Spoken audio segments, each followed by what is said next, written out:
Surf 102.5 Podcast. I've got a couple of guests here. Ian is over the other side. He's enjoying a good old breakfast this morning. How are you doing? I'm enjoying a breakfast of Chang beer, actually. I'm doing very well. Exactly. Thanks very much for inviting us onto the show. Yeah, It's pleasure great. to be here. Just come and see. And you're Ronnie, right? Yes, my name is Ronnie. And you're the guy with the brand new song, brand new music Yes. and stuff. And Yes. you've got a brand new. You've got. Do you call yourself Crane, or is that you, or is it a band? That is me, Crane. It's you, Crane. Yeah, Crane. How did that name come around?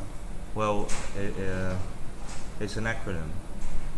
It's an acronym. It's an acronym. Of? Yeah. Which I came up with. Yeah. Did you? Oh, okay. It all right. stands for Create, Reimagine and Never Explain. Oh, really? So there you you go. But it will be the name of the band, the live band. It will be the brand, merchandise, T-shirts. All So that is kind this of where stuff. you're going to go with your sound? Because We're I gonna go was with really, you've given me a couple of tracks, and we're going to play a couple of very short clips from each of those tracks. Okay. And I was really impressed with the quality of the music, the production values, the tech on it, the processing, and all of that. The whole thing seemed to work beautifully. Thank you very So, much. you know, and you do this from your little studio down the road, right? Yes, we Well, do. it's not so little. Yeah. Yeah, well, we worked hard on it. Yeah. exactly. And in fact, Ian, you've obviously had quite a career in music. Yeah, I've been very fortunate indeed. You actually started out many years ago. In fact, Too many to... too many years ago. Well, you come from a musical family, haven't I do you? indeed. My mother was a jazz singer, and Right. my brother is Steve Harley From Cockney from Rebel. Cockney Rebel, Right. and he's still going really strong. A lot of people think, oh, Steve Harley's not in the charts anymore, but No. he's constantly touring. Like, he must do 200 shows a year, sold out audiences, plus he also plays all the big festivals. Right. So he's still going strong, and he still releases albums as well. And of course, I guess part of that is to work with other people as well, isn't it? Other artists and join in with concerts and things. Yeah. And what about yourself? But that's your brother. What about you? Did you get involved with his music?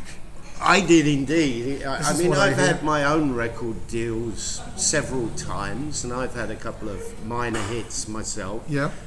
My last album sold over 1,000 CDs, so that was my solo project, which we recorded in our studio. Yeah. But I was asked to join Cockney Rebel in 1983, Yeah. so I was 23 years old then. Sure. And my baptism of fire was to the first show I ever played was Reading Festival in front of 55,000 people. So I did have to change my underwear after the show because I'd had 2 weeks at home on this. I think it was this rickety old piano that I paid about £20 for, and I think when they came and took it away, I had to give them 20 quid to take it away.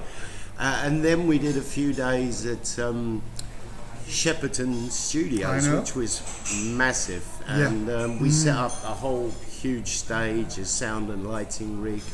And we did 3 days there, and then that was it. I was on, and I stayed in the band from 1983 to 1999. Yeah. Right. And played, Glastonbury to 120,000 people. Fantastic. And did all the big festivals all around Europe, and I got to work with Santana, Status Quo, Thin Lizzy, massive people, Yes. So Huge. fantastic experience, yeah. And what were you doing? Were you playing just one instrument? Were you like on keyboards? I was the or keyboard you were player, keyboards, but I had that's about anywhere between 4 and 6 keyboards on stage. Wow. I was like a human octopus. So you have to run between them, or what? Kind Or of. You spin around? swivel around, and stand up when you get cramp. Yeah. Most of the time, I was just reaching down to my crate of beer and getting beer, Just and enjoy sneaking Lovely. cigarettes whenever I could, much to my brother's chagrin. But, Wow. Have you got any particular memory, any single event that comes to Well, I mind mean, that massive- might be quite amusing? Well, I don't know about amusing because I think we were a bit too amusing for my brother at times. We used to give him a nervous breakdown. One lineup was one of the funniest bands I've ever been in, but there are stories that I simply can't tell on the radio. Exactly. I might have been able to 20 years ago, but not in this PC world that we live in right now. But I did get to work with Phil Collins. I did a few shows for his when he was raising money for the homeless. Okay, yeah. And he was amazing when he started playing the drums. It was like a train arriving at the station, you know.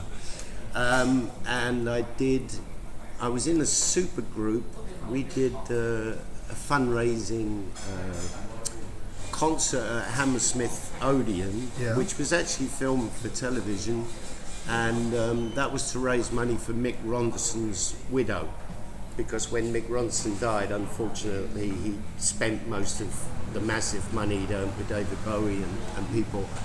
And I was in a super band with Roger Taylor on drums from Queen, Bill Wyman was on bass from the Stones, Ian Hunter from Motley Hoople was on guitar, and Roger Daltrey was the singer. This is the who's who. Yeah, and I was the piano player. Fantastic. So that was a good evening. I really enjoyed that. And are you still in touch with many of these people today? Yes, I am. Yes, I keep in contact, usually via Facebook. I'm in touch with people. Yeah, Tony Visconti, who was Bowie and Bolan's producer, he's a friend, and Jimmy Horowitz, who produced Rod Stewart, and he's a friend. And quite a few big people that I still keep in touch with. I'm saving them all up for Crane, of course. Exactly, because Crane is your big project. That's it. Yeah. Let's talk about that very, very briefly, because I want to play one short clip of one of your songs. So you've obviously come from a really good musical background with your dad and having so much experience. Have you done any live shows yourself? Not yet? Not yet. Not yet. Not as Crane yet. You're still building your thing, right? Yeah. So do you do a lot of work in your studio? Are you creative and experimenting Every a lot day. of the time? Yeah, Every day at Really? the moment. Probably 15, 16 hours a day in the studio. Yeah. Wow. Let's hear a little clip, right? I got one of your songs. It's called Getting Closer. Getting Closer. Right? Tell me a little bit about that. It's a soft song, is it? It's a rock song. Oh, the rock. Yeah, it's a rock Okay. song. This is the loud one. You've given me two tracks. One loud. One is One loud soft. and one is soft. Yes. This is the loud one. Let's have a listen to some of this. All right? Little things, they matter, says the one who closer every day. See the fire getting closer, spreading faster into your soul. We're so very close, yet so far away. You cross my mind so many times a day.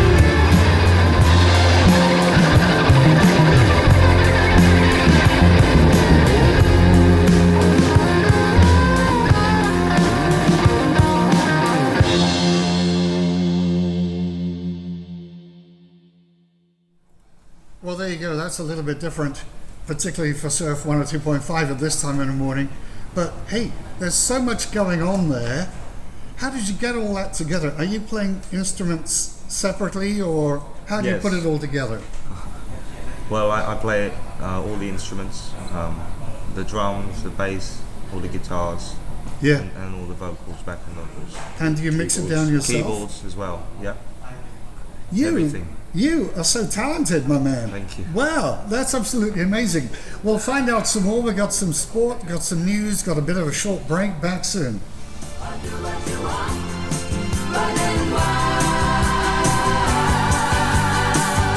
Cockney Rebel, would you believe it? What a great song, Make Me Smile.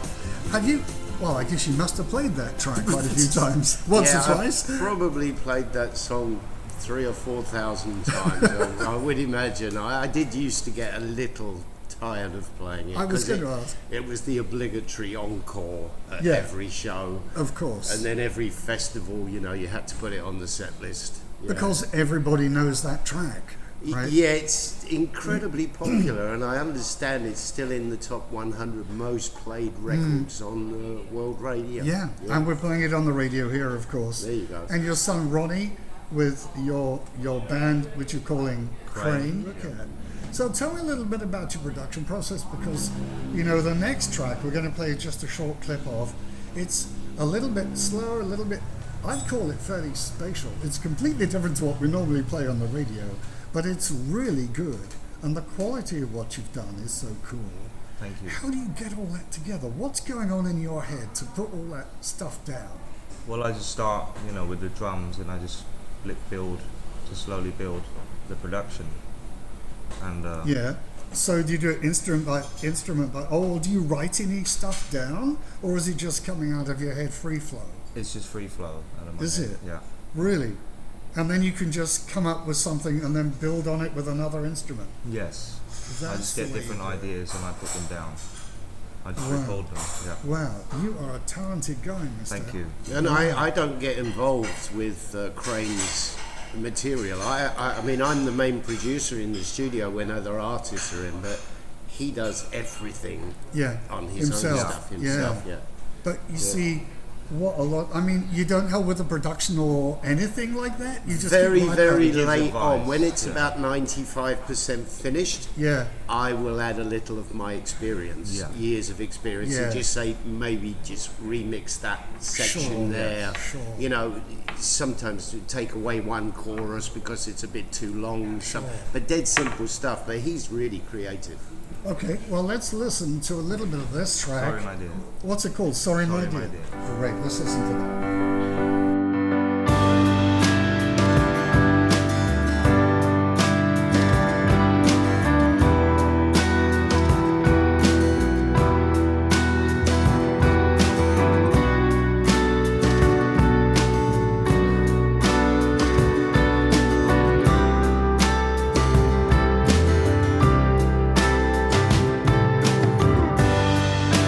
Make me cry, but it's alright. I'm sorry, my dear. What went wrong?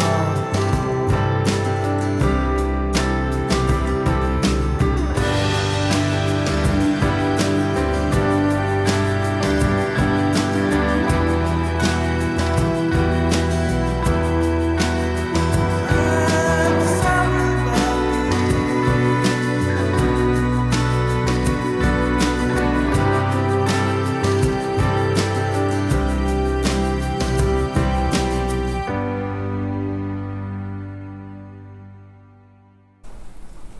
That is so melodic. That's great. Thank isn't you it? so much. Thank you.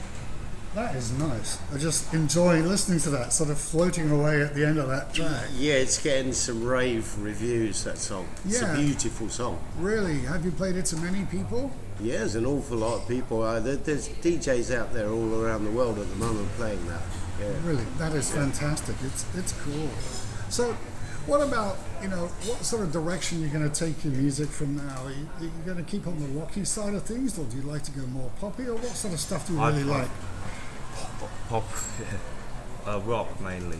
I've got some heavier stuff that I will release in the EP. Some Right. more grungy. So heavier. have you actually compiled a full album yet, or is it just in the middle?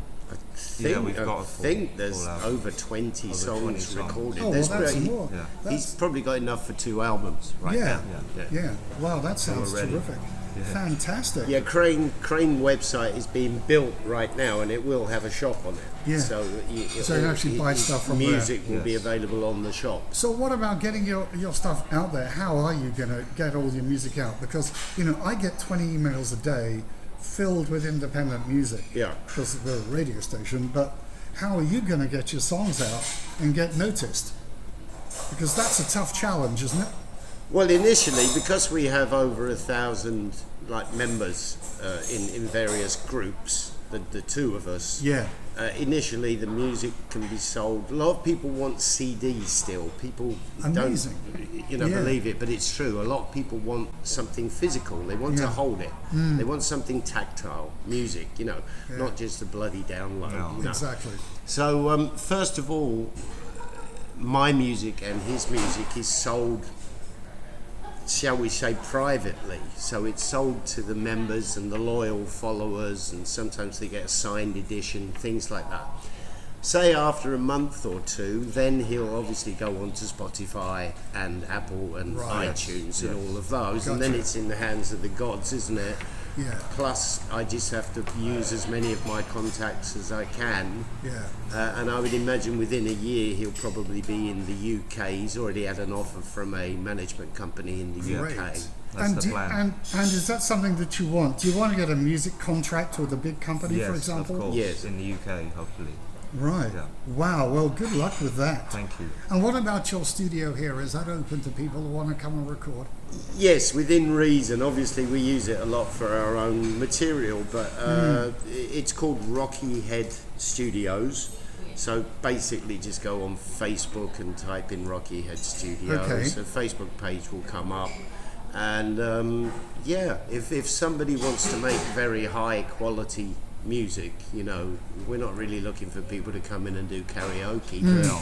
If you want to come in and make a seriously well-produced record at reasonable rates, then Then that's the place. get in And touch. okay. And Crane that'll be Googleable as well, right? Yep. Yeah, That's stick on that on YouTube, Google. on Right. Facebook. Right. Yeah, Instagram. Crane is on Instagram and TikTok as well. All of that. Twitter, Yep, Twitter. and Facebook. I think it has the Crane Appreciation Group and the Facebook Crane Facebook page. Yep. So you're really getting your name out there. That's fantastic. Yes.